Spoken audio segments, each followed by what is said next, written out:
What's up, guys? Jigster Uppies here with another moto vlog. Today I want to talk about how I have turned my hobby into something that makes me money, and that hobby being the lovely motorcycles that I ride all the time. So I want to just start from the beginning, where I started to learn and to work on motorcycles because I was doing maintenance on them. I was doing oil changes and air filters and maybe a couple of other small things like an exhaust. And going from there, I started getting to the bigger bikes, my Gixxer 750s, because I've had 3 of them now. But I turned the maintenance into fixing smaller stuff and then kind of just building up as I went into bigger and bigger projects. I'm not up there to where I'm rebuilding engines or anything yet, but I do eventually hope to. I would love to build like a stunt bike or something from scratch and give it a nice setup internally and everything. But anyways, I had gotten the Gixxer 750. It was a 2000 Gixxer 750. I bought off of one of my buddies. He bought it as kind of a project and his first big bike, because he had moved up from like a Grom.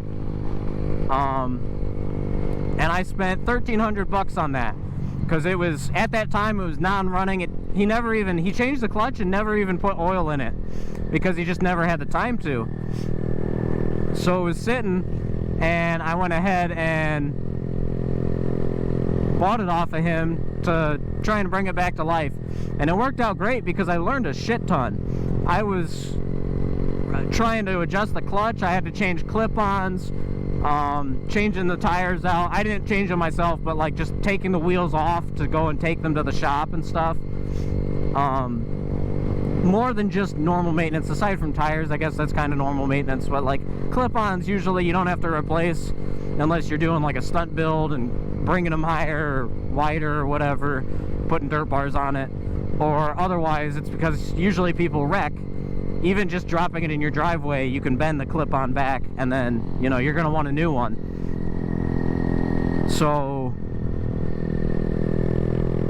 working on those, it got me out of just maintenance and into like almost rebuilding in a sense, because again, that bike wasn't usable because the clutch wasn't even adjusted or anything.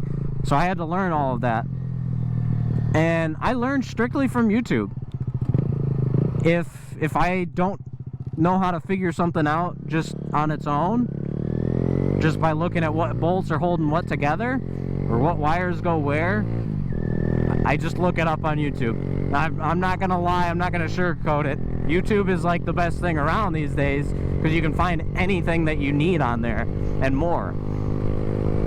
So I'm not ashamed to say that I learned it all from YouTube. But if you just get into it, you can learn a crap ton, and it translates to all the motorcycles, all the different styles of bikes and everything. They're all put together in the same general, what would the word be? They have the same general build. It's a motor slapped on a frame with the in a chain and sprockets. They're all the same kind of general rule, unless it's like a belt driven or something, but it's still all set up the same. On your left side you have your drivetrain, and on the right side you got your brakes. They're literally all set up the same. So once you learn it on one thing, it goes right over to the next. Moving on from that first Gixxer 750 I had, though, it was too big for my liking. Those things are built like a boat compared to the newer generations. So I'd gone and gotten a 2007 Gixxer 750, and that one needed a clutch. I didn't realize it from my test drive, because I didn't really slam the throttle to notice that it was slipping. And I tried messing with the adjustments that I had learned how to do on the previous bike, but that didn't actually help me out, so I just went ahead and replaced it. Again, I learned it from YouTube. I googled the manual and I watched a guy on YouTube. This one was a little weird because like you had to look at the specific serial number and put each plate in order, and each friction plate and each what is it, the fiber plate or whatever, and you had to put them in order from the part numbers, and the part numbers were on the bag. So if you opened them up, which I almost did, if you opened them up and then you just slapped them together, it would have been in the wrong order. So definitely check the manual, make sure you're doing things to spec, torque things to spec, do it right, especially because these things vibrate so much. I know these Z125s are known for vibrating the motor mounts loose, or the bolts for the motor mounts loose, just because they shake so much, they vibrate so much. So definitely look into that. Make sure you're doing everything to the book. I mean, this thing's your lifeline. Like if you mess up something with your rear sprocket and chain, when you change out your chain might snap, and worst case scenario, it slaps a hole in your block, and now you're out a motorcycle, you're out $5 grand or something. Or you gotta go and buy a motor off eBay for $2 and swap the freaking case or motor. So you gotta you gotta get everything to a T, or else you're really gonna have problems. Where on a car, like if you mess up a brake pad or something, like I've seen it happen before, if you put the brake pads backwards, it's not necessarily gonna be a life or death situation in that scenario. But with a bike, if you mess it up, you've only got 2 wheels, you've only got 1 drivetrain wheel. It's a lot more risky to do things willy-nilly. So definitely make sure you do it by the book. But with that Gixxer 750, I actually changed the clutch out, so I learned how to do all that. And again, I went and adjusted it, so I got more experience doing that. I went ahead and changed out, the radiator was cracked and the water pump was clogged up as a result. So I went ahead and replaced both the radiator and the water pump, which again, I had never done prior to that. And all of this stuff just keeps on building your experience up a lot, because after that I had got a 2004 Yamaha R6 that I had to swap the radiator on, because the last owner, it must have been leaking and they JB welded it. So I went ahead and replaced that with my experience from the other one. And all the while I was saving a ton of money doing this, because first off, I'm learning life skills that are going to translate to all these bikes to save me money on maintenance, but I'm also learning it to save me money because I can buy a fixer-upper that other people aren't going to want to touch. Because when it comes to motorcycles, there's a toy and they're a luxury, and most people that buy them just want to buy it and ride it, and they don't want to have to mess with the maintenance, they don't want to have to go and fix stuff and put a bunch of money into it. They just want to ride and enjoy it. And that's what I have this bike for, although I have done a ton since then. But this bike is, I don't do too much to it just because I want to enjoy it. I eventually want to learn this summer to fully stunt on it, really get my wheelies down and everything. But yeah, I really don't molest this bike because I want to just enjoy it. But buying that R6, it was completely wrecked. It didn't run. And I really did take a gamble on it. All it needed to run was a fuel pump relay.